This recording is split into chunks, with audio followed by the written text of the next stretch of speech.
Hey guys, here we are, the Quiggin Out MMA Podcast, and I have a very special guest. I've given him the term, I'm sure somebody's already done it, the MMA Jack of all trades, the one and only James Lynch. How we doing, man? Doing well, man. Thanks for having me on. I've been looking forward to coming on this for a while. I know we've been trying to work out the times and everything, but thanks for doing this, man. I'm a fan of the show and happy to be on. That means a lot coming from you because I try to watch everything you do, and I'm running out of time in the day. Too much. Yeah. No, even I am running out of times of the day, even just doing the work. So I don't blame you. So, I mean, the craziest thing is that I want to talk about is that you've been in this game for 13 years now. And I feel like probably more so in the last like 4 or 5 years, you've really become a lot more prominent. So I kind of want you to talk about your start. I know last year you did a video of why you got into MMA media. So if you guys don't want to watch the show and you want to go watch James instead, it's up there. But I want to know how you got into it and why you still do it and why, how you're still so effective and passionate about, covering the sport. Normally they say that this is a double loaded question. That was like a triple loaded question, which I'll take. I love it. It's good place to start here. So sort of the short version of it is I wanted to be a hockey reporter, hockey broadcaster when I was in college, and then I fell in love with MMA. It was the Ultimate Fighter season 1. I was what you would call back in the day a tough noob back in the day. So I got into watching the Ultimate Fighter, got into watching the UFC, got into watching Pride. Fast forward a couple of years, ended up working at Fight Network, where I really learned a lot of what I use today. I got to give huge credit to get, and it was just right place, right time, right? Because I was living in Toronto at the time. Fight Network was, the only, and is still, I think to this day, the only full 24-hour combat sports channel, like from a television point of view. I know now they don't do much MMA. It's more like just programming, but I learned a lot there. I started as an editor, worked my way up to, producing and doing some on-camera stuff, ended up leaving there. And I think like 2013, 2014, I ended up going to TSN, working there and doing sort of digital media as my day job and doing MMA on the side. So I started the first like freelance gig I ever got like paid that was like actually like well paid was MMA Oddsbreaker. Shout out to Nick Kalikas. You guys might know that name. He does the UFC on the Line show with Gianni the Greek. Nick was like my first boss in terms of any sort of freelance gigs I ever had in digital media.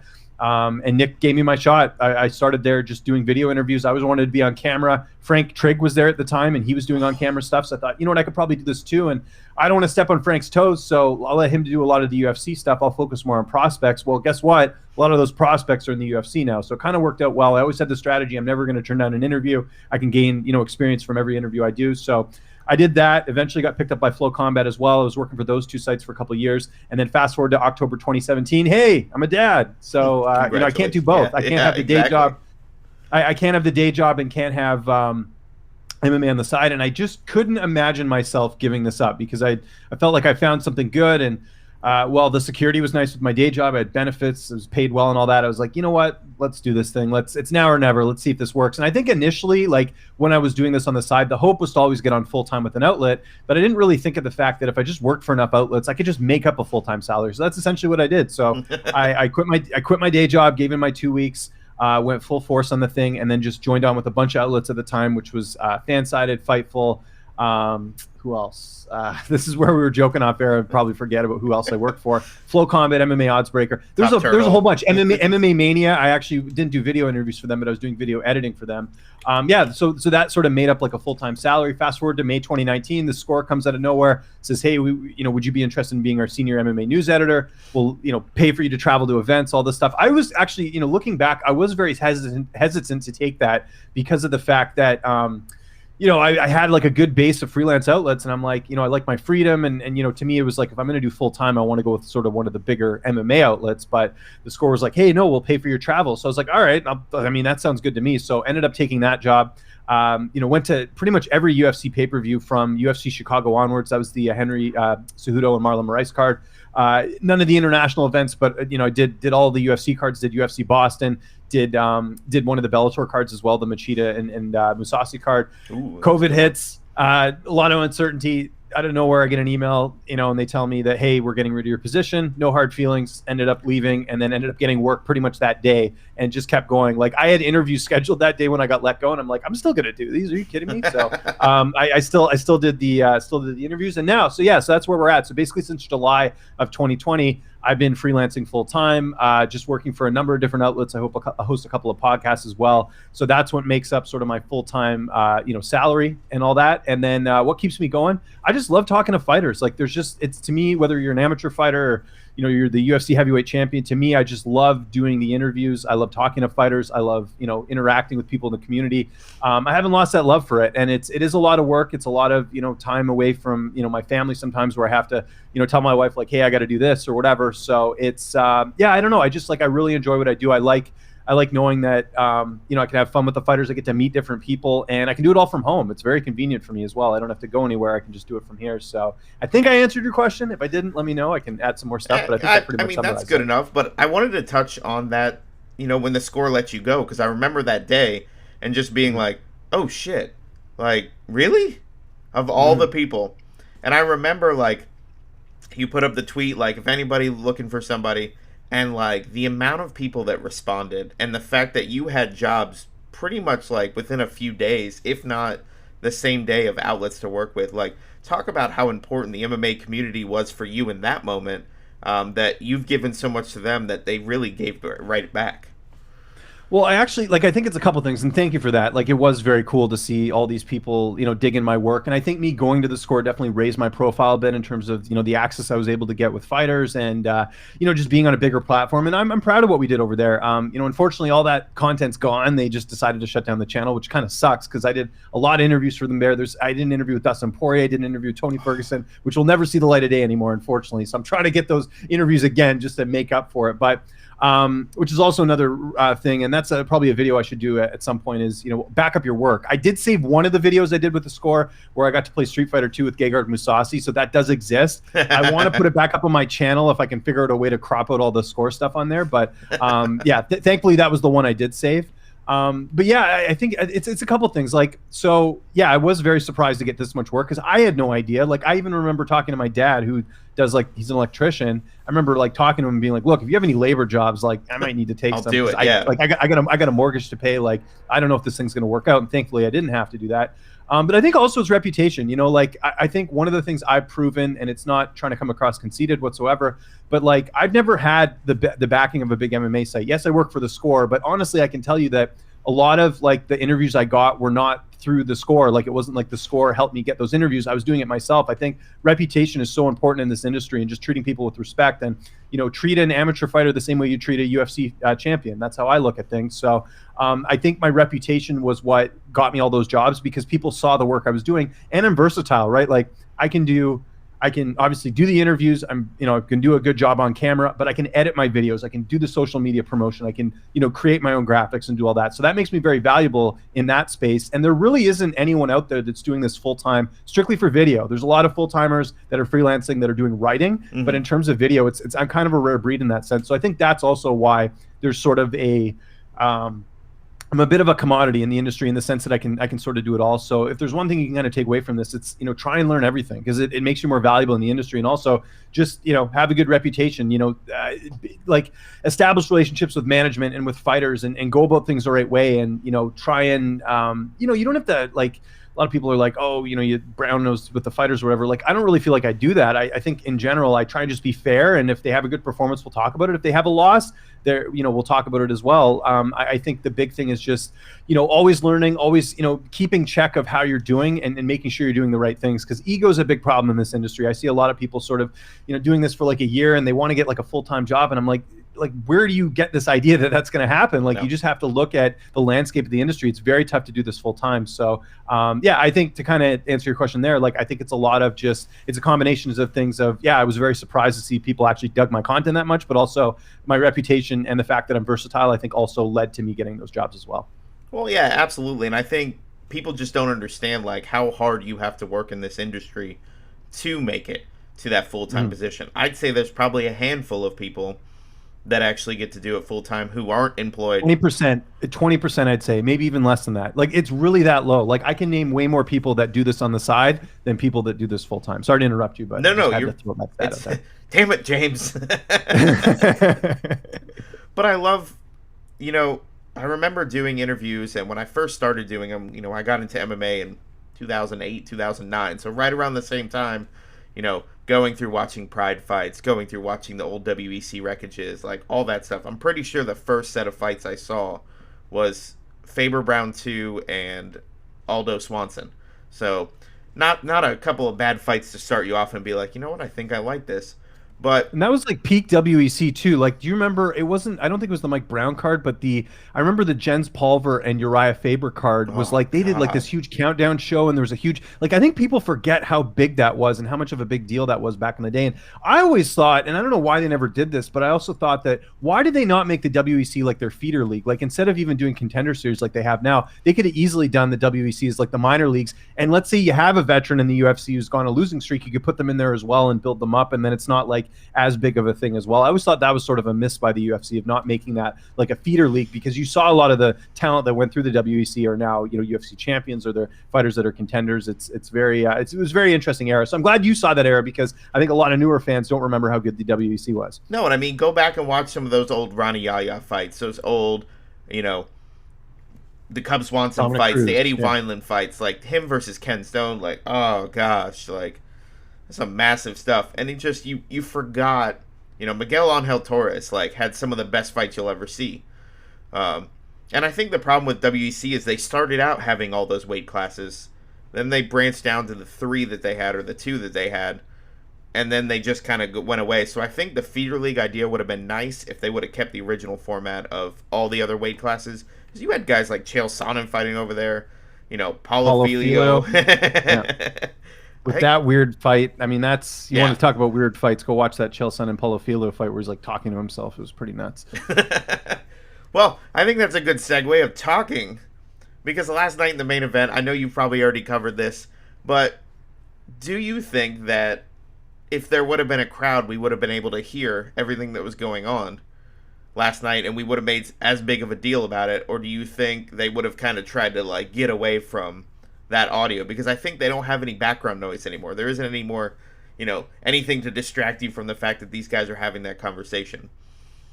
I think we've seen. I think it would have been, people would have noticed it anyways because the commentators made a note of it, right? So, and we've seen trash talk before where guys are talking in the cage. Nick Diaz famously used to do this a lot. I remember when he fought Robbie Lawler, which, by the way, probably my favorite fight of all time. One, at least in my top 3, was Nick Diaz and Robbie Lawler for a couple of reasons.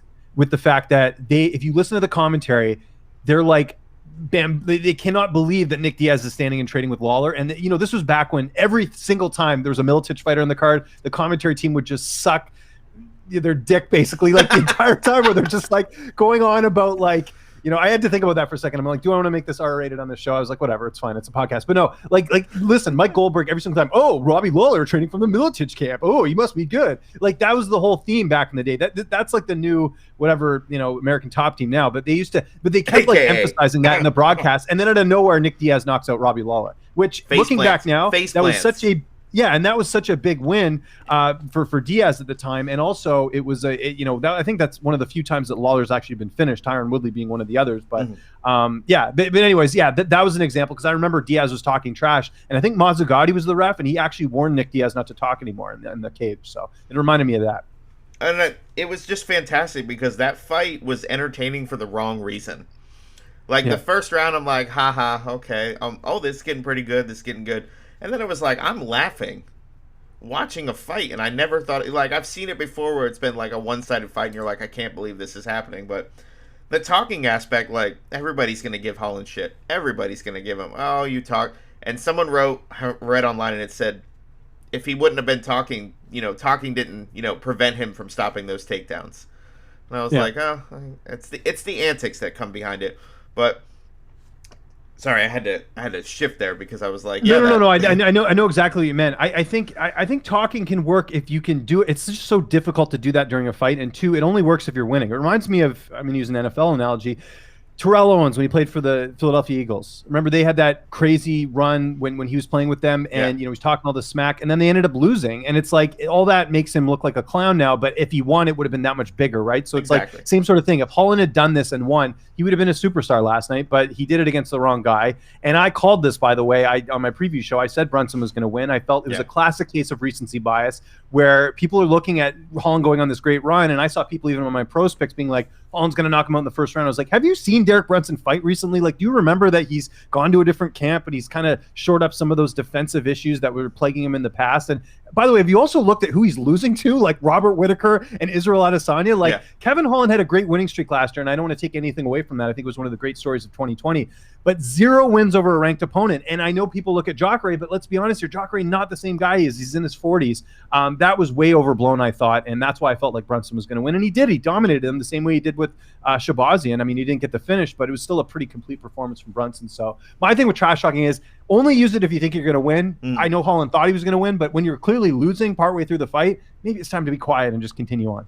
And I think we can translate that to any aspect, because if you have somebody who's doing too flashy of moves, like, you know, when Gaethje would do the rolling thunder, and everyone's like, oh, that's stupid. But if he had knocked somebody out, oh my God, it's the greatest thing ever. So you're never going to win when it comes to that aspect, you know.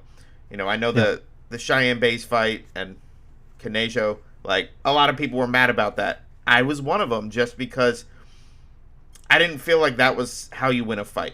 I understand that's what you did to win the fight, but at the end of the day, like, I don't think you're getting any fans. And in this sport, like, you need to be exciting. You have to make yourself stand out. Otherwise, you're just going to kind of disappear into the void that is off camera.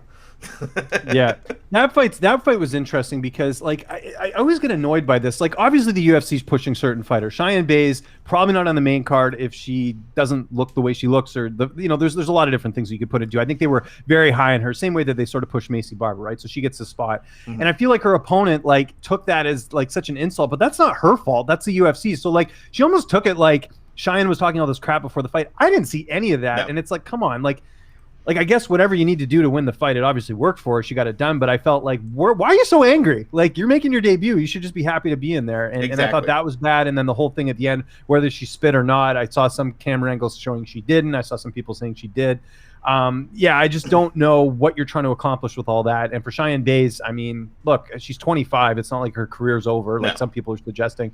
I saw some people saying she's not UFC caliber. I was like, what, really? Like, she was just against a stronger fighter. She just got in a headlock basically the whole fight. So I don't think you can take much away. But yeah, that whole like fight was just weird. And, again, Cheyenne she's not the one getting put on the main card. She's not doing the betting odds for the fight. I know she was like a 2-to-1 favorite. Like, you can't blame her for that. So for her opponent to get all upset about that, like, relax, come on. I think that's a good point too, is because, these fighters take offense to that. And I think Brunson did the same thing when he was talking about Holland. He's like, they're trying to push him. That's not Holland's fault. Some of his antics might have led them to push him, but like you said, I really appreciate that point of view, because that changes everything. Why are you mad at your opponent? Like, show the UFC you're the reason you should be on top, not the other guy. Not get mad at your opponent because of something your boss did. So No, and there's a difference, right? Like using Alex Hernandez as an example. Like, he's going to be forever hated by the fans because he talked trash on the one guy you don't talk trash to, and that's Cowboy Cerrone. And forever, even if Hernandez, turns this thing around or whatever, fans are still going to remember that and hate him forever. There's that. But then you have, like, the UFC pushing like an Edmund Shabazian, right? Like, people are like, he was rushed too fast when he fought Brunson. It's like, no, he wasn't. He head kicked Brad Tavares the fight before, who I consider sort of the gatekeeper of the division. Yeah. He's supposed to fight a Brunson. Was he outclassed against Brunson? Absolutely. Does he need to go back to the drawing board? Absolutely. Are they making a mistake giving him Jack Hermanson? Absolutely. We can talk about that later. But my whole thing is, like, you can't blame him for that. That's him just performing in the cage and doing well. Like, fans are very like a flip of a switch. It's like, oh yeah, Shabazian, future champion, and then it's like he loses one fight. Oh, he's going to Bellator. It's like, we're like, there's got to be an in between here, people. Come on. There's got to be something happening. So I get that. Like, people just reactionary flip. Oh, you lost. Yeah. You're washed up. McGregor losing to Poirier. Now everyone's like, McGregor sucks. It's like, I'm pretty sure McGregor was the reason you're watching this fight to begin with. So Poirier. Yeah. I don't want to talk about McNugget. I have to stare at it every time I watch your videos. Yes, yeah, for sure. I remember watching that card with my friends, and we got a bunch of people together, and we're all sitting in my friend's apartment, the Aldo fight, and I just remember being like, "All right, Aldo, let's do this." Me too. I was at what was the name of the bar? Shoeless Joe's in Toronto. I was there with my girlfriend, now wife. We're watching the fight. I'm going, Aldo's going to destroy him. Yeah. The opposite happens, and all these idiot Irish fans are like around me, like just going crazy, and I'm like, ugh. I was like, she's like, I thought you said he was going to win, and I was like, I thought he was. Like, this is Jose Aldo. The guy never loses. Exactly. So that happened. Well, that's how I felt with the Overeem and Lesnar fight when it happened all those years ago. Everyone's like, Lesnar. And I'm like, I grew up watching pro wrestling. Like, I hated Lesnar. And then when he went to MMA, I was like, damn it. Like, go Yeah, away. no, I know. Yeah, it was crazy Lesnar's run. So I kind of wanted to get a feel, changing gears. Like, how do you plan a week? How are you constantly? Because it's like every single day. I'm sure you're doing more than one interview a day. I know you just had Hannah on the show, and I've known Hannah for years, so it's cool to see her getting a spotlight. Especially, she made it on she made it on your show before me, but it's okay. It's okay.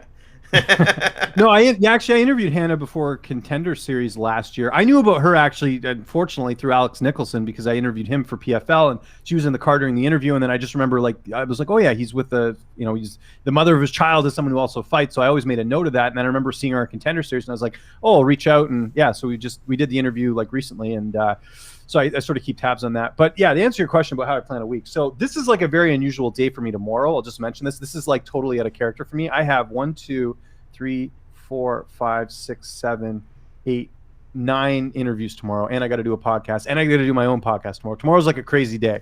That normally doesn't happen. It's just the way things have sort of worked out. But how I typically plan things is this. So usually on Saturdays, I'll get my laptop out. I'll get some cold coffee. I love my cold coffee. I have a coffee machine at home that I make all my coffee with. And I sit there and I watch my son, and I just sort of, my wife's there too. And we just sort of, I'm upstairs. I'm present because this is my office downstairs. And I'll go through all the UFC cards, and I'll go, I have a whole sheet of who do I have access to? Who can I interview? And then usually if it's a bigger name, I'll be and they're fighting a month out, I'll be okay, I'll try and get them because I want to give them plenty of time before the media starts ramping up with them. So I'll sort of send my emails out, do my, contacts, whether it's through management or email or direct through Instagram or whatever. So I sort of plan out my week that way. And I send a bunch of feelers out, usually on a Saturday, sometimes a Friday.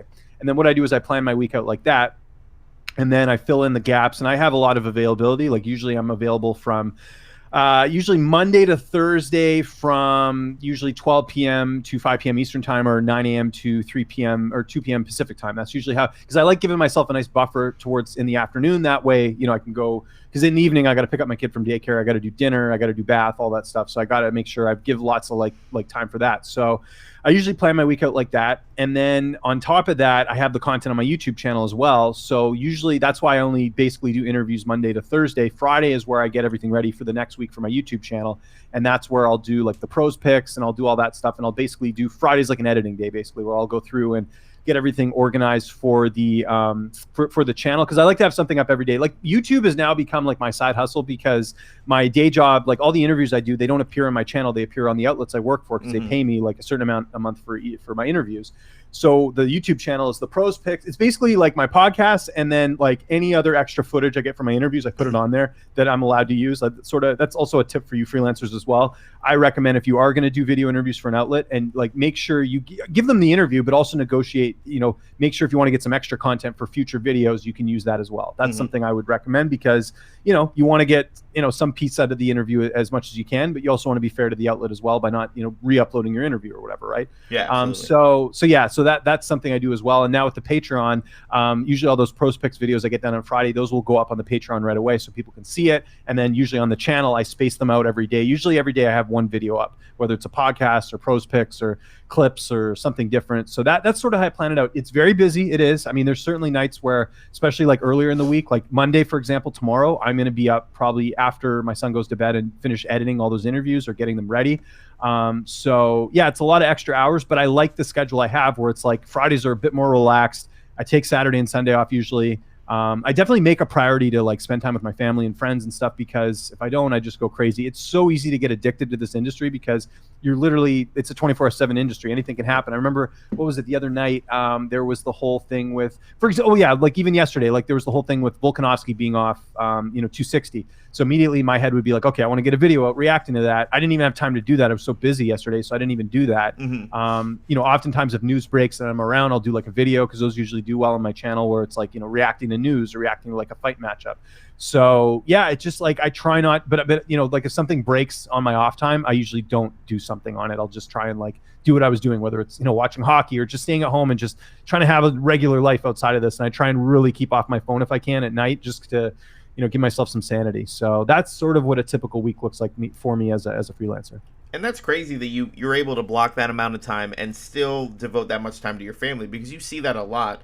I know I know Dwayne Finley, when him and Hunter were on the road, I know, in the book, he just talked about how tough it was to be away from the family. So, I mean, it's really awesome that you're able to, you don't just say, okay, I have family time and I'll work that into my work schedule. You have my work time, here's my family time. And I really respect that you said, if some news comes up and your phone's there and you're like, yep, that's cool. I'm going to go back to watching hockey or spending time with my family. It's I think so it's really important. important. Yeah.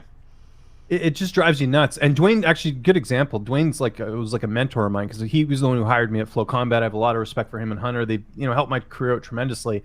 And I think that that is something that Dwayne was very big on his family. And I'm the same way. Like you don't. I mean, these are years I'm going to lose out if I'm watching my son grow up and I'm too busy, trying to do like a, Masvidal and Usman prediction or something. You know what I mean? Like I need to make sure that like I'm prioritizing all the family stuff. And I'll tell you another trick I do. I'm on the West Coast. I'm West Coast time here in Vancouver. So the prelims usually start like in the afternoon. So what I like doing is I'll PVR the prelims. I won't watch them live. That's why you'll never really see me live tweet that much unless it's a pay-per-view. I'll PVR the prelims like I did last night, still do all my day-to-day stuff with my family. And then what I'll do is I'll watch the fights live like at night, usually like the main card, but like in between those commercials and stuff, I'll go back and watch fights, or I'll watch them after the fights type thing. That way I've caught up, because I just can't, like, I don't know how people who are like my age and have families like watch fights every week unless you're actually working for a company and you're like on the clock type thing. But I mean, that's one thing that I'm very like big on. I don't want to like, I mean, if I ever do go like to like a big outlet, like full time, maybe that's something I'd have to look into. But I just like having my Saturdays to kind of customize myself and like not have to, like next Saturday, I'll be doing the pay-per-view, I'll be doing a live stream. That's fine. But I can do that. I can do that once a month. But to do like a fight night card where people do like live streams throughout the whole night, it's like, I just don't have time to do that. Like that's just too much time and not much of a payoff for it. So I definitely try and prioritize the best I can. And I'll tell you, I still have, I still, not arguments, but I definitely have to negotiate with my wife a lot about like, doing certain things, like when it comes to doing content or whatever. And I try and make it up to her. And it's very much a balancing act, but I'm a very organized person. I think if I wasn't as organized as I was, I'd be in a lot more trouble. I do too. And, you kind of see that come through, especially when you do the fight breakdowns and you're going through one by one, and you're pulling everything up and you're doing the research, and you have some people who are like, why don't you know this by memory? And I'm like, because the UFC roster has, 400 or 500 people on it at this point. It's not like it used to be where the same, you look back at like UFC, I think it was 42, 43, 44, and it was like Chuck Liddell, Randy Couture, Chuck Liddell, Tito Ortiz, Chuck Liddell, Tito Ortiz, and you're like, are those the only people you have? So you have like the same people over and over. We don't have that anymore. And like you said, it is hard to watch every week, and you've kind of, if you're not single, because basically that's what it comes down to, you have to pick and choose. There's nights where I'll watch the main card but not the prelims because I'm like, it's the East Coast. I mean, the card last night ended around 1 o'clock. Like, I would love to live on the other coast and be like, oh, the fights are over by this time. That'd be fantastic. It is. It's great. I'm not going to lie. It's awesome. Like last night, I'm done at like 9:30. I had time to do like a video and a recap and all that. And, you still get to enjoy yourself. Like that is a huge game changer, was me moving back home to Vancouver. It's been huge. So can't say enough good things. So where were you living before? Like how long ago? I was living in Toronto. Yeah. So the part I skipped over in my career. So I grew up in Vancouver. I went to university in Ottawa, actually, which is about 5 hours away from Toronto.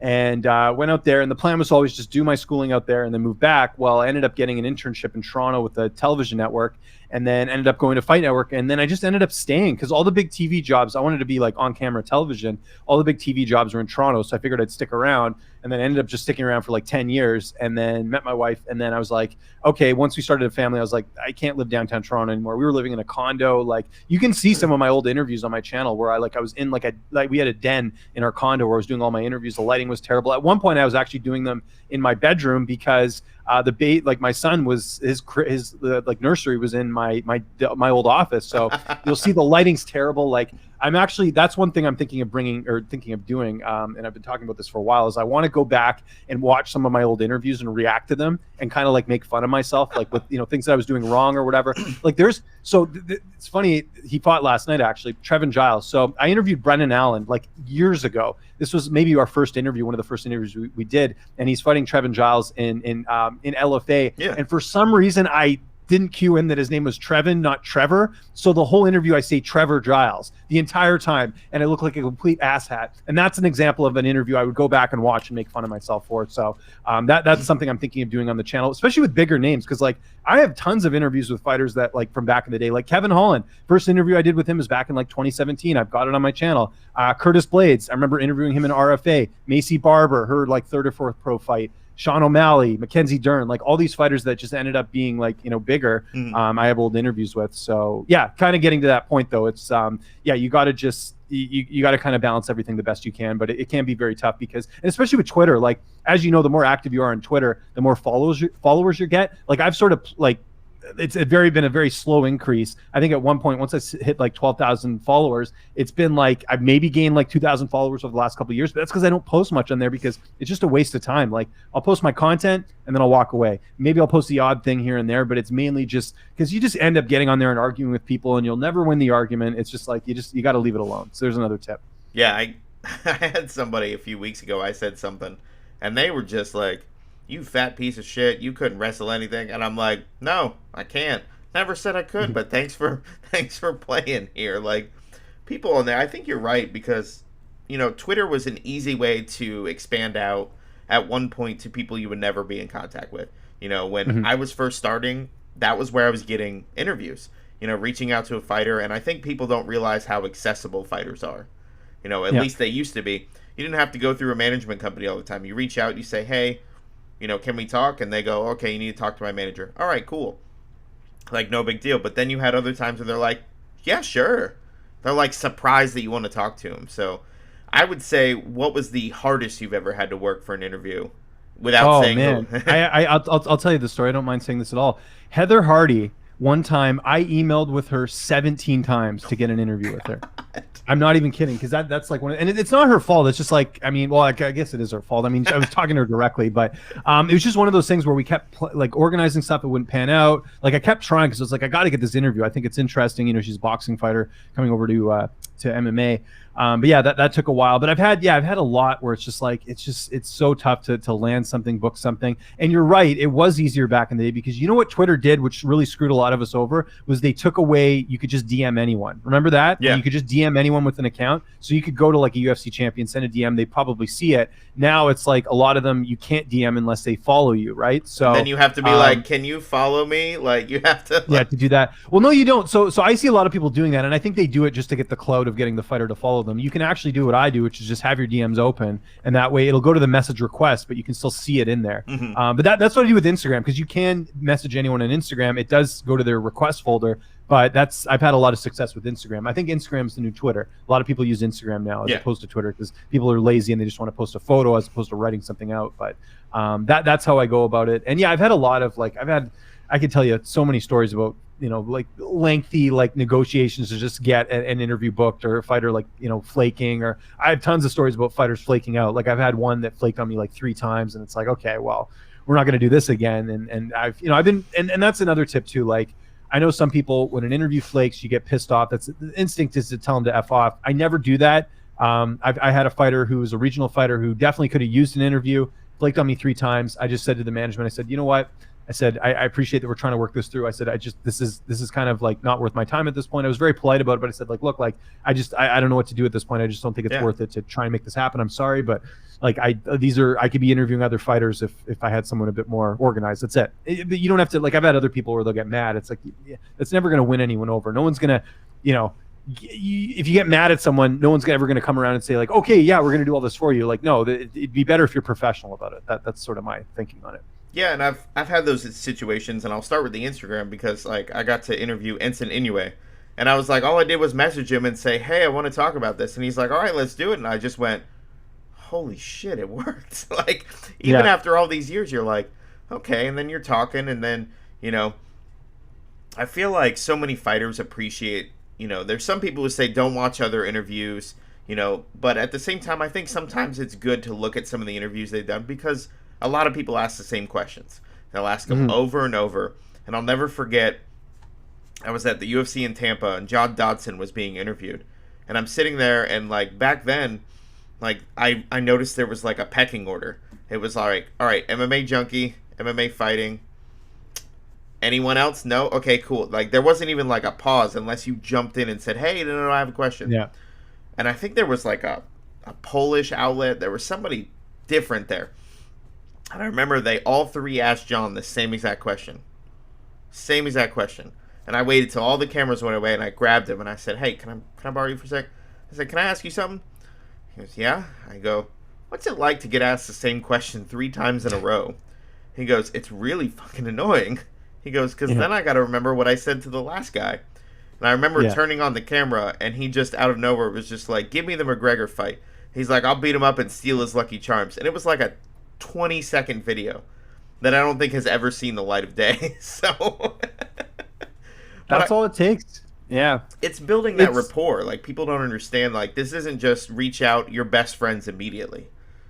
Like, yeah. No, it's a skill, and it's those reps. I think a lot of people, something you just touched on there about how accessible fighters are. I feel like that has made a lot of people in this industry like almost like it like kind of feeds their ego in a bad way, where they're like, look who I got. But it's like, that's just the point, is that like it's very easy to get a hold of a fighter. It's not like you're doing anything like special or whatever, but there's a lot of people who don't. Like, I come from a television background, like I mentioned, so I've had years of watching people on TV, and I'm a big sports fan as well. So I consume a lot of sports content, not just MMA, but every time I'm in the car, I'm listening to sports radio. Like, I know how a broadcaster sounds. I know how to project and do all and enunciate and all that stuff, right? Whereas I feel like there's a lot of people who are just like, oh, I can do this, but they don't have that training. Like, I see people like looking like this in an interview. They're not looking at the camera. Like, it looks weird, like there's like little things like that just, I think you need to practice, you need to get those reps in, I absolutely think it's good to watch other interviews, because find stuff that people aren't going to tackle. I'll go to a fighter's Instagram page. What have they been doing lately? I'll watch someone's interview, and if they talked on something, maybe expand on it a bit more, or find something else that's a little bit different. You can't watch every interview, but you can certainly like try and make an effort to not just ask the same stuff, and just try and be different. And I think it's good to also have some some unusual questions like in your back pocket, in case you're getting an interview or you're getting short answers, or something I always like doing is just bringing up current events, like, hey, what'd you think of Adesanya losing? What'd you think of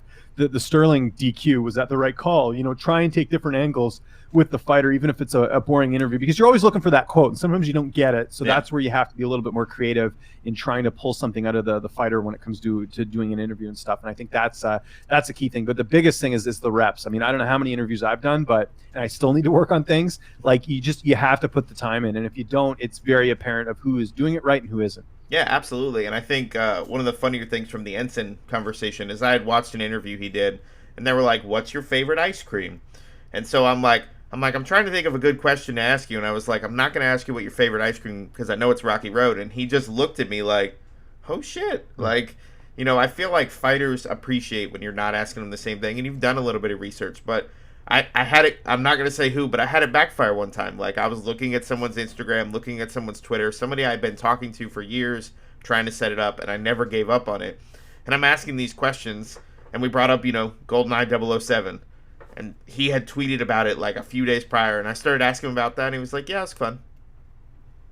And I'm like, that's it? Like, I did all this research, and like you said, there's just sometimes you're just not going to get the quote. You're not going to get, and, I had this person reach out afterwards, hey, I wasn't in a good mood, we'll reschedule. And I'm like, I respect that more than anything.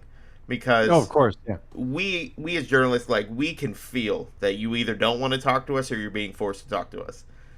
I'm not going to push that. If you don't want to talk to me, that's fine. I've had a couple people that I've interviewed over the years. I try to get them on the podcast, and they're like, I don't do podcasts.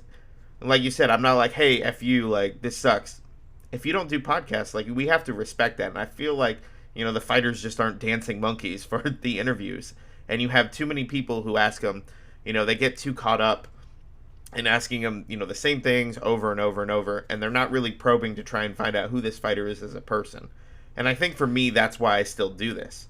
You find out things about fighters. I remember Caveman Rickles, when I first interviewed him years ago, he had 4 jobs in addition to being in Bellator. And that blew my mind. And I was like, what do you mean you have a job? Like, that just didn't make sense to me. And over the years, we've seen, the commentary now makes it a point to tell us that they still have jobs. And I think that's a terrible thing to say. Like, don't. It is. Yeah. No. You're 100% right, and it's something you kind of touched on there as well is the whole thing about a lot of these fighters don't want to do interviews is because there's no like standard of what it means to be a journalist. Like you could do one interview. I'm an MMA journalist. I can, like I see that it's like I almost equate it to like being a comedian, right? Like there's a difference between being a guy at an open mic and a guy who tours across the country and doing comedy shows like that, but it's the same profession, and it's like, oh, I'm a comedian, and it means the same thing. It's like I feel like that's how the media is as well. So I feel bad for some of these fighters because they're doing these interviews. These people have no idea what they're doing, and that's why I tell people when you're starting out, talk to the regional fighters, because if you screw up or you ask dumb questions, it's not a big deal because they're not doing a ton of media anyways. Yeah. And I feel like a lot of people, there's this idea out there where they want to get the biggest name and they think it'll go viral and that's how they'll make it, and that's never sustainable. It's not going to happen, and that's what I did. Some can do it. Like Submission Radio is a good example. They got good guests from day one. I think their first show they had Alistair Overeem, but the difference between them and other people is that they have good chemistry. They had done media experience prior to that, so you could tell they were polished. It's not like they're going on there and being like, how's training going? How's everything going? Like that type of, just like you can just tell they have no idea what they're saying. Mm-hmm. And I love that too, because we talked about like how easy it is to access some people. Sometimes it isn't, and sometimes it's about those regional people or those not as famous or big guys. And I'm not saying anything bad, but when I got to interview Stipe back in 2016, it was because I had interviewed Brian Rogers, and him and Stipe had the same manager. And Brian reached out. Yeah, he reached out to him and said, "Hey, he's a good dude. Like, just consider it." And I got to interview Stipe, and I worked for Red Bull at the time. And I did the interview in my truck with the truck off in September, which was about 95 degrees Fahrenheit out. And I'm like sweating, and I'm like, I got to get it done. Like, I have to do it. Like, this is my lunch break. And I just remember, that was one of those moments where it was like, do I hope it goes viral? Everybody kind of hopes in one sense, but at the same time, I wanted to tell a good story, and I get caught up, I'll look at the views on my YouTube page, I'll look at it, and you'll see some that are like really good, and you'll see some that really aren't. And I kind of just finally got past the fact that I'm like, I'm putting this out there because it's good content. I'm putting it out there, and that's why I love everything that you do, because I know you feel the same way. I'm sure being as organized as you do, you look at it and you go, well, why is this one doing so well? And then after a while, you were just like, it's a good show. It was a good interview. Move on. So I think you can, and there's so many factors go into it. Like literally, like it's like playing roulette or anything at the casino. Like that's what YouTube's like. Is the algorithm going to pick it up? I've had some stuff. I had a 30-second clip that I asked Claudia Gadea about the whole comment she made to Brian Ortega about how I want your babies. I put that clip on YouTube. It did like 300,000 views, right? And then meanwhile, that same week, I did like a full interview with, Ioane and Jacek, and it didn't do even close to those numbers. So it's just like, it's really a crapshoot with YouTube. That's why I don't like, people are like, why don't you just do everything on your channel and make money that way? Because I can't risk that. Like, no. I don't want to know if I'm going to make $1,000 this month or not, right? Like it's too much of a gamble that way. So that's why I prefer to, work for outlets and do my own content as sort of a side thing, because I'm not relying on it. But yeah, it's funny you mentioned Brian Rogers. I know Brian Rogers very well, actually. When he won his Bellator fight in Ontario, the fight where he got the flying knee finish over Adrian Miles. So I was at that card. I was living in Toronto at the time. Brian actually stayed with me that weekend. I took him to a Jays game. We went out that night. Like, we had a great time, him and Chase Hackett. We went out that weekend. But I know Greg quite well, because Stipe's nutritionist is actually from Toronto as well. So he had a bunch of us at his house, and this was before Stipe was champ. And we all like had a party, and that's where I met Brian Rogers for the first time. And then obviously later I ended up going to the fights with him and stuff. But yeah, Brian's a great dude. And Greg Kalikas is Nick Kalikas' brother. So Greg Kalikas Nick Kalikas, who I just mentioned, who does the UFC on the Line show and owns MMA Oddsbreaker. That's Greg's brother. Like, Greg's not involved in the industry anymore, but he used to manage Stipe, Brian Rogers, Jessica Ai, like a lot of like fighters that would end up going on to like really big things. So it's kind of a small world in that sense. I love Brian. What a great guy. He's really made it in the business world these days since retiring from fighting. Yeah, absolutely. And I love Brian too, because when I went to Cleveland for UFC 203 and I got to see Stipe fight, I didn't know Brian was in town, and all of a sudden he had posted something on Facebook, and I was like, "You're in Cleveland?" I'm like, "Where are you?" And he tells me where he is, and it was like 15 minutes from where I was. So I just went there, and he bought me a beer. It was a Guinness. I'll never forget it, because I'm like, "Oh, why not?" But I remember just hanging out with him, and then, in that moment, you forget he's a fighter. Yeah. He was just a really cool dude. The Browns were playing, so everyone in the bar was glued to the TV. Like, you couldn't have pulled him away. And I remember that night just being like, that was really cool. And, when fighters are able to open their homes to you, there's usually one example I would use, but due to recent behaviors, I'm not going to mention him. Okay, But sometimes you have fighters who are like, you can stay at my house, and you're just like, okay. But you have to build that rapport, and I think sometimes one of the greatest things for me is what happens after the interview is over. At one point, are they going to say, oh, that was really good, and then they reach out and, hey, that was really fun, or if they don't, like, you can almost get a little excited when they do, just because, like I said, I've been interviewing guys now for 11 years. I'm still excited when somebody reaches out or shares a story, because I'm like, you're showing my work, and you're showing that you had a good time. I think 100%. That's also what keeps me going in this. Like, the odd time, like I did an interview with Leon Edwards recently, actually before the Bilal fight, and he like made a note like after the interview, just said it out of the blue, and he's like, man, like I like how you asked me like different stuff and blah blah blah, and I was like, I'm clipping that and keeping it. I have a whole folder. I think I told you this, where I have a whole folder of like compliments that I keep, because like it is easy to get, like, you can get drawn into the negativity very well. There's a whole Reddit thread. Someone they posted my Valentina Shevchenko interview, and someone said I was the worst interviewer of all time and all this stuff. And like, it does, like, obviously it's some moron who has no idea of what's going on in the industry, and maybe you don't like me, but like the worst interview of all time, come on, I could name some people that are probably not on that I'm not doing very well. But it's very easy to get consumed by negativity, so I always keep my compliments, and on a bad day or the odd time, I'll go check them over and I'll read them, because I think that is another reason why I'm doing this, is because it's not just me making money or whatever. It's also like, hey, I'm actually like providing people entertainment, or I'm giving people information or whatever, and I think it's very easy to sort of get, and by the way, when I say compliments, by people that are actually respected, like I see a lot of people go on Twitter and someone will say, oh, great job, but it's like, that's all meaningless. It's all clout. It's not real. Like these, like it's like when I always see, and this is another mistake I see people do, I feel like I'm lecturing, but it's just things I want to help people out with. Listen, man, I'll see someone go on Twitter and be like, hey, like, what do you guys think of this interview? Well, who gives a shit what Twitter thinks, because they're not qualified to give a proper opinion. They might like it, and they're just saying that to get a like or a retweet. Meanwhile, you have no idea. Twitter isn't for validation. Like, that's not the place to go. I've been doing it all wrong.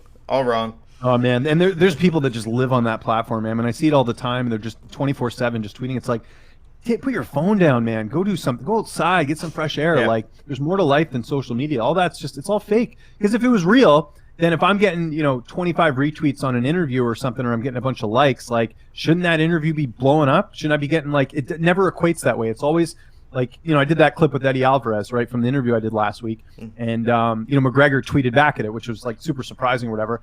I mean, if McGregor tweets anything, that should alone mean that the video is going to like blow up. It didn't. I think that the clip itself got 6,000 views, but the interview itself, I think it's barely over 1,000 views. Like, it doesn't always equate to that. So that's another lesson. Don't fall into the social media clout trap, because it really means nothing at the end of the day. And I feel like sometimes it just depends on who it is. I think right now, I remember I worked for Ultimate MMA magazine. That was like my first gig. And, working with guys with like Tony Reed, that's how I got introduced to him. And, Love Tony Reed. Love Tony Reed. I don't think Tony and I knew we worked together until like years later, because, it was a magazine. But I remember interviewing Eddie Wineland and having a really good time. And I interviewed Lauren Murphy, same thing, when she was still Invicta. And the magazine just went under, and those two interviews disappeared. And I just remember, a few podcast episodes having Eddie on the show, and we were talking. And he texted me afterwards, and I'm like, it's been 6 or 7 years. You still have my number. Like, that meant a lot to me. Like, it's a strange thing, but there was something I did. And when he was on the show a couple weeks ago, I took a page out of your good buddy Adam Martin's book when he did it to me. I just said, hey, what do you want to talk about? And Eddie goes, I want to talk about how my button isn't what it used to be. And I just went, oh okay. Yeah, let's talk about that. And you really look, and Eddie's had a couple losses, a couple knockouts, but if you look at it over his career, he hasn't been knocked out that many times, and it's been more recently. And it's because he even said, I'm still fighting the way I used to. Maybe I should do something, I think it's called putting your hands up. I'm not sure. Just joking around about it. It was a lot of fun to have somebody on the show who still remembers you from all those years ago. I've talked about it on the show. I won't say his name now because he might be fighting for a title in May. Uh, but I had somebody reach out to me and had kept my number over the years, and you can guess who that was. But and I was just blown away, and I was like, but it was not a good set of text messages, and we haven't spoken since. But it's one of those things where it can bite you in the ass, or it can be good. But this past week, Tom Schaff, I've been watching him in bare knuckle. I've seen him fight a couple times. It's been super exciting to do that. And then he starts training with Leonard Garcia, and I'm like, that's an interview I've always wanted. And he goes, oh, I'll get Leonard on for it. Those connections you make, you don't realize, and you don't want to be that person going, hey, can I get a favor? If they offer, I'm taking it every single time. You don't even have to do it that way. You can just approach it, because I've done this before too. That's actually how I got Poirier, because I've had Poirier's number for a while. I've had his email, and his management, I don't know, like I've just never really sort of dealt with them. But I knew someone that was training with Poirier at the time. It's not like a known fighter or anything. And I hit him up, and he happened to comment on something I was doing with Colby, and Colby was saying something about Dustin, and I said, oh, I'd love to interview Dustin and get his side of things or whatever. And he's like, and then the guy messaged me, and he's like, well, do you want me to help set it up? I said, yeah, let's do it. And sure enough, it worked out. So that's another reason why it's good to interview regional fighters, especially if they train at big gyms, because that could be an in for you, or maybe they've even seen your interview. I've had that before. I've had people come up to me and be like, hey man, love your interviews. And I've never met the person. It's like, okay, like this is cool. Like it's obviously working, like me, doing that. So it's, there's value in every interview you do, like at like 100%, That happened to me at Knucklemania, actually. Like somebody was like, hey, what's your name? And I told him, and he's like, don't you have a podcast? Like, I know you. And I'm like, yeah. That was the moment where you're like, yeah, I made it. That's it. Funny story about big gyms and ATT. When ATT did their grand opening, Master Ricardo Laboria reached out to me because I had met him a couple times. He said, Matt, I want you to come down and take pictures. So he knew I was a photographer. I said, oh, absolutely, I'll be there. And I'm taking pictures, and he's invited me, and I'm assuming that he's told everybody why I'm there. So I'm taking pictures of everybody, and I see Robbie Lawler playing with a kid, and I'm like, man, these are some of the greatest shots. And I'm taking the pictures, and all of a sudden Robbie looks over at me, and he looks at the guy next to him, and he goes, who the is that? And I'm like, and the guy walks over to me, and he's like, hey, who are you? What are you doing? What's going? And I was like, whoa, what? I'm like, Laborio asked me to come here, and I was like, just take pictures. And he's like, that's Robbie's kid. And I went, and he goes, he doesn't put him online, he doesn't put him on social media. And I sat there with him and deleted every picture I took of the two of them. That sucks. I mean, who's supposed to know that? And I was like, but I was like, I was so scared because I was like, but at the same time, I'm like, Robbie Lawler is about to kick my ass. Like, he did the same thing that Robbie got mad at me in a media scrum. I don't know if I told you this. It was the Askren fight. So I don't know why this like pissed him off, but like I asked him. I said, if all goes well against Askren, is the Stephen Wonderboy Thompson fight interesting to you, because that fight was rumored or something? And he got mad. He's like, that fight was never rumored. And I was like, okay. And like, but it absolutely was. Like BJ Penn had a whole story on it or whatever. Yeah. And he got really mad at me. Like that's another thing. Like you're gonna have times when fighters get upset. I talked about this on my Patreon. I won't mention who it is. I'll tell you off air. But I had a fighter text me like 3 months after they fought, saying, "Oh, I heard what you said about me on a podcast. Like you think I suck or whatever." In which, like, if you watch how I break down fights, I would never even say anything close to that. I might talk about how someone has advantages to win, but like me telling someone they suck, come on. So he got all upset and like did all this thing, and and I said, look, man, like I'm sorry, like that wasn't my intent. I'm sorry if you felt that way. Like just like I don't want any enemies here. Like it's all good. Like whatever. And he like never got back to me, and I texted him a few days later, and I said okay, no response. I said I'll talk to you on the phone, man. Like let's figure this out. Never got back to me, and it's like come on, man. Like, and this is a guy I've known for years. Like I interviewed him dating back to like his first couple of pro fights, and this is how he's gonna remember me now as some guy who thinks I'm like being a troll, but. You got to understand there's a lot of unpredictability in this industry where it's like you'll have times when stuff doesn't go your way, and it could be completely, not your fault. It could be your fault. Maybe you learn from it, but I think you just can't take stuff personally because I get it. Fighters go through a lot of shit, right? Whether it's, on social media or just even, having to train and, money issues and all that, but you just can't take stuff like that personally. As long as you're doing a good job and you're learning from your mistakes, you can't put it on yourself, so. Yeah, and it's like you said, the focus on the regional fighters like Alex Nicholson, Mike Perry, Cheyenne Velismus at the time, now Bays. Like, we're all people that fought around here. Newport Richey, Florida, which nobody knows where that is. And I remember seeing, Alex's first fight, one of his first fights, his dad sitting next to me, and his dad being like, give me your info, we need to talk. And I'm like, okay. Mike Perry going for a flying armbar and missing and almost knocking himself out. There's video of that somewhere on the internet. I don't know where, but it's like, those are people I watch, and Hannah as well. And it was just so weird to see, like, the trajectory of how they went, the hate that they get. They've done, there's been some incidents outside of the cage that have happened. We get it. It happens with everybody, but it's like the fans are like, well, it's okay for this person to do it, but it's not okay for this person to do it. So I think people just need to understand, we're all human at the end of the day. We make dumb decisions. Some of them are not. And this is a whole issue I have, and why I don't post a lot of stuff on Twitter is because, like, there are people that actually, like, get off, like, on, like, getting people in trouble. Mm-hmm. Like, that they can't wait to find something on a fight. Like, it's a very weird sort of trend I've noticed over the years where you'll see, like, I remember there was one person in particular, I don't think they work in the industry anymore, but, like, they would, like, scan fighters' social media, and if they said anything even remotely controversial, they'd pull up all the screenshots. And it's like, what are you doing? Like, that's not journalism. That's you being a hall monitor. Mm-hmm. Like, I don't like all that stuff. Like, sure, if someone's made a mistake, they got to be accountable for it. Let's go. But you can see there's certain people, that's their MO, is like, I'm the purity police, and I'm going to tell you guys who's making all these mistakes and everything. And I don't even address that. I mean, I get people on my podcast, like, trying to egg me on and say, certain stuff. And I won't even go there because it's a waste of time. Like, yeah, these people are fighters. They have probably one of the toughest jobs in the world. They get punched in the face a lot. They're going to make mistakes. This idea that everyone has to be held to this, like, amazing standard and that we can't forgive them. It's like, come on. So, I think I don't even go there with that stuff. It's just, it's an uphill battle. Well, and I noticed that during one of your last live breakdowns, there was a lot of people just saying some dumb shit. There's no better way to say it. It was just dumb stuff. And you just be like, nope. Anyways, nope. Anyways. And you handled it so well. And I thought that was very... It's taken me some time. I've had some times where I've gotten a little pissed off, and it just comes with time. And my new thing now when it comes to trolls, before it was like, can I come up with something clever to get back at them? But even then, like, someone will find something, like someone, like, I didn't know some McGregor quote, and I'm like, I don't know what you're talking about. They're like, oh, you're a casual, you don't know this quote. It's like, yeah, because I don't memorize fucking fighter quotes all the time, right? Like, give me a break. But I can't even say that without looking like a dumbass. So now what I do is I kill them with kindness. That Valentina thing on Reddit. Mm-hmm. I wrote the person back and I said, hey, this is me. Thanks for watching the interview. I'm always looking to improve. I appreciate you watching. I'll try and do better next time. Like, what are they going to say to that? If I had said, oh, I work for 12 outlets, and obviously if I was terrible, I wouldn't get hired, then people are going to take it and go after me. Why don't you work for 13? Why do you have to work for 12? That's what I'm saying. So you kill them with kindness. Gary Vee, the great digital marketer, he's someone that sort of does this where, like, someone will write something crappy and he'll be like, hey, man, nice photos. Like, you can't kill them with kindness. It's like the whole... what's the guy's name from Roadhouse? Dalton. Where he's just like, be nice. It's the same thing. Just be nice to him. Kill him with kindness. Did you just use a Roadhouse quote?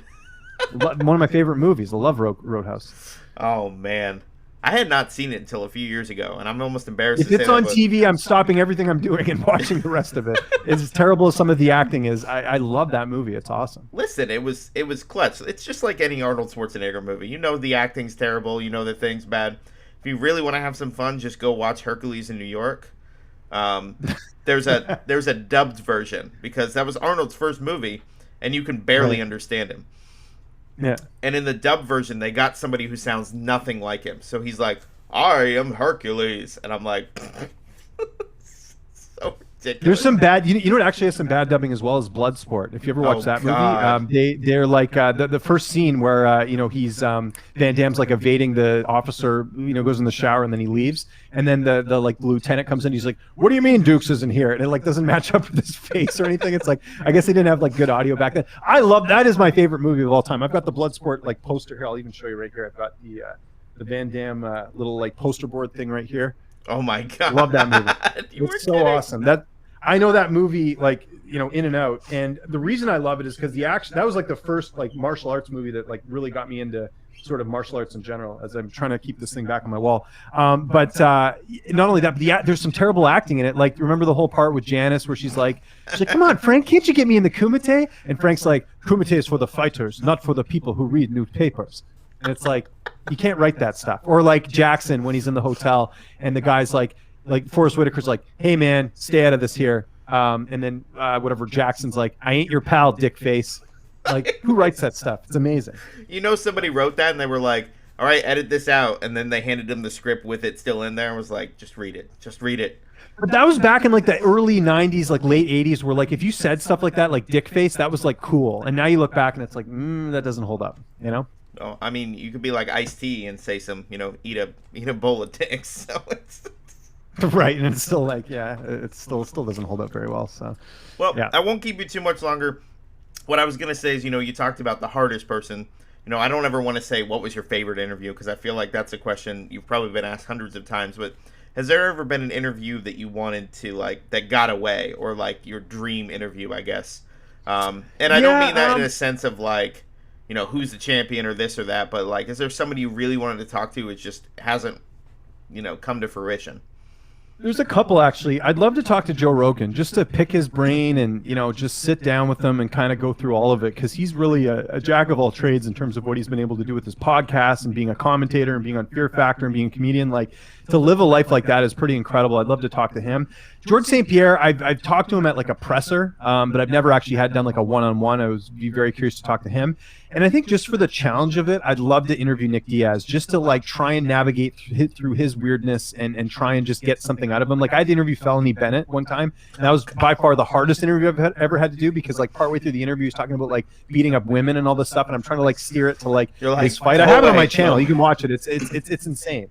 Like, I can't believe I even got through the interview. But those are, I like interviews where it's like, I can get something, like I can ask some things that I don't think have been asked, and also like try and just challenge myself in an interview like that. So those are a few that come to mind in terms of like bucket list interviews. That's pretty cool. Yeah, I think I saw Felony at the last Knucklemania. He just looked like just blended in with everybody else. You're like, oh, okay.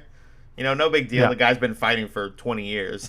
Like, yeah, that's had to be a fun one. So, this is a time, I know just over the weekend, it looks like you picked up a couple new gigs. So I want you to kind of talk about that, try to go through who you're working for at this point. Yeah. And so I'll kind of, sorry, as I interrupt you once again, I got to really do this guesting thing a little bit better. What? I'm kicking you off the show. I'm a fast talker. That's what happens. So basically, so I'm with Middle Easy now, which is great. They reached out last week. So what had happened was, I didn't really talk about this, but odds.com, I was doing work for them. Got an email on Sunday night being like, hey, budget cuts, we got to get rid of the interviews. So I was like, no hard feelings. It's all good. So, when a couple weeks prior to that, Line Movement had gutted their MMA department. So the beauty of freelance is, like, no matter what, I'm always going to have money coming in, because like, I can't imagine, unless I do something like incredibly like career, like suicide-ish, I don't see me ever being out of work. So, losing one outlet, no big deal. Losing two outlets, no big deal. Like, I'm still making good money, but it's just like, I want to make sure I'm making the money I was making before, because I like how it was. Like, I'm able to save money, I'm able to pay my mortgage, do all that stuff for my family. Exactly. So Middle Easy has kind of replaced odds, which is good. And then I got a sponsorship deal with my bookie, which isn't long-term. It's just for now, it's just a temporary thing. Hopefully it will be long-term. That sort of replaced a bit of Line Movement as well. So I kind of just put the distress signal out, the bat signal, what have you, out there, just to see if people are interested in doing more content, because I want to get involved with as many companies as I can, so there's room for growth. So I can kind of customize it how I want, because certain outlets obviously pay me more for better interviews, and then certain outlets don't pay me as much. So Middle Easy is one that I've joined on with. I'm doing a new podcast with my buddy JHK over at Kumite TV. We're starting that on Wednesdays. That's just one episode a week type thing. Kind of a fun podcast there. That's with Fanatics MMA, not to be confused with Fanatics View, who I also work for.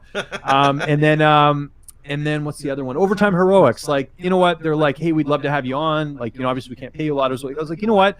Why don't we just do like an interview a month? I'd be happy to come on your team. If I can help you guys out, so be it. I mean, I'll take whatever, it's all good. So I'm doing like one interview a month for them. And I got a ton of feedback on that. People are like, oh, we're so happy. And it's like, I'm just like you guys. Like, trust me, I don't look at myself as like this celebrity or anything. I don't think I ever will feel that way, because I'm just thankful to be able to do this for a living, man. Like, it's super, super grateful to be able, and yeah, I've worked hard, but also like, it's a cool job, so I kind of just look at it. I don't really look at it as work. It's more of like, and I ran down that schedule for you tomorrow.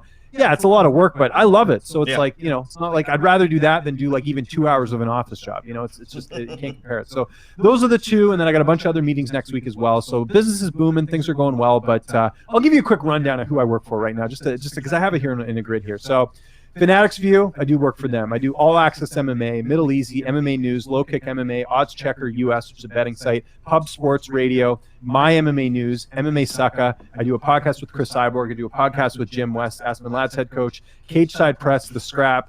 I edit Julian Marquez and Kendra Lust podcast, Beauty and the Beast. I'm now starting to do work for this new company called Speculative Sports, which is like a regional. They're doing like regional stuff, so doing some stuff for them. And now Overtime Heroics. So that's a pretty decent Rolodex. But you got to remember too that like some of those are small commitments. Like Cage Side Press, I do like an interview a month for them, and that's just mainly because I just want to keep them around. And again, if I ever run into any financial trouble, I know I could go to them and say, hey, can I get some more interviews this month? Yeah, I can customize it. So that's one of the beauty things of freelance. But yeah, it's a lot of fun, man. I love it. Like I'm so much happier.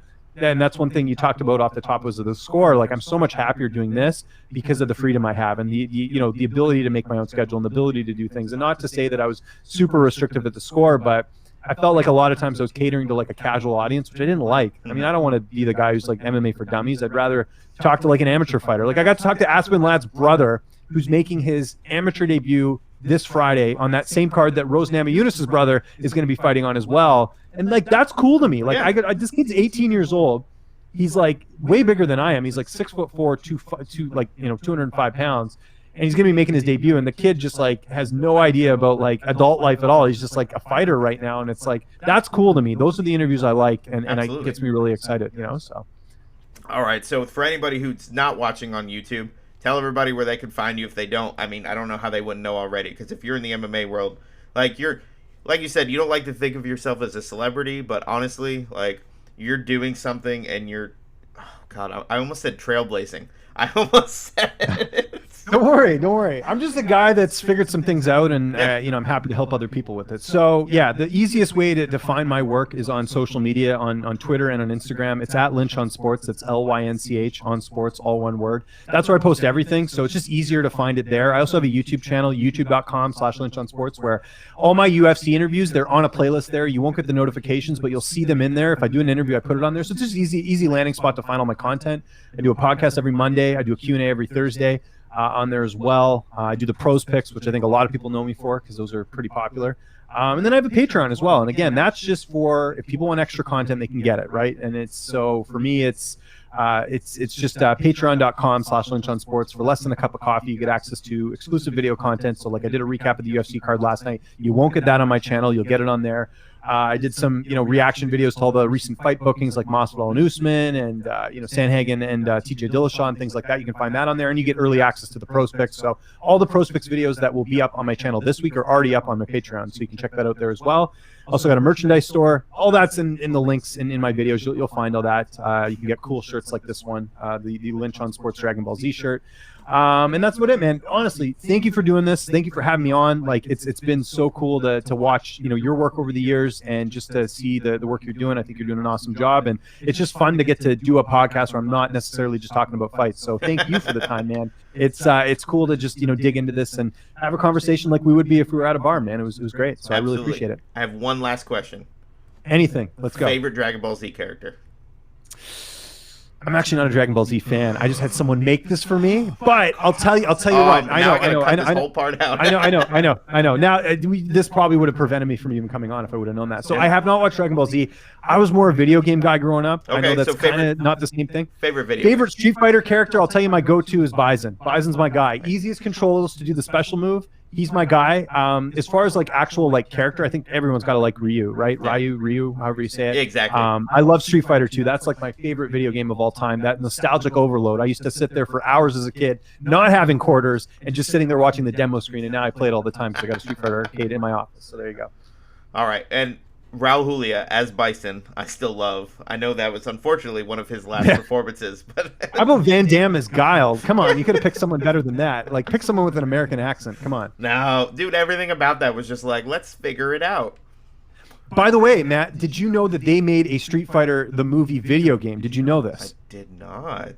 It's a rare game. I've got it because I have other ways of getting games, but I'll see if I can find a video of it. But it's just awful. It's like they tried to rip off Mortal Kombat and like WWF the arcade game and make that into a fighting game, and it just does not translate very well. It's not very good. But Van Damme's in the game. He's Guile in that game. Oh my god! Well, I'm excited for Mortal Kombat. I really am, just because like I feel like they're gonna do it some justice after 16 years? No, gosh, I can't even do the math. It's almost been 20 years. Yeah, close enough. Like, whatever the case is. But honestly, I really appreciate you taking the time on behalf of myself, Combat Press. Then I try to do this button thing where I do Fat Boy Jiu-Jitsu, Bertzo's Bake Shop, and La Barba Cubana. I also know you have your Manscaped deal going on. Is it still, what is it, 20% off? It's still good. Manscaped.com. Use the code word Lynch, 20% off plus free shipping. Also, mybookie.ag. Use the code word Lynch if you're signing up. They'll match your deposit bonus. Great site. Love them. They actually support a lot of fighters as well, too. So, mybookie.ag. And So Right. They don't pay me anything, but they sent me some awesome products. Really good for recovery. I know a lot of you guys work out. You get those knots in your back. I've used this thing for a week. It's amazing. Like, I can't even go see a masseuse right now because of COVID. Everything's shut down. I put this thing on my back. You lie down, you rub your back like a bear on a tree, and it gets all those knots out. It's phenomenal. I absolutely love it. And they should probably pay me to be a spokesperson because that was a pretty good ad, if I say so. Yeah, well, it's because you've got the voice and the enunciation. It's everything about that. Enunciation is key, yeah. James, thank you. You learned anything here, enunciate. For your day off. I know you've got a lot of work to do, and how many interviews, like, that still blew my mind. I remember no interviews today, man, but I will tell you, I got to help my grandparents move today, so that's the big thing for today. So as soon as I'm done this, I'm going to be a family guy. So there you go. Man. Thank you again so much. I really appreciate your time, and we'll have to do this again soon. Anytime you want me on, you hit me up. Give me a bit of notice. I'll come on. I'll have another cold coffee, and we'll do this again. It was a pleasure was all mine, honestly. Thank you, sir.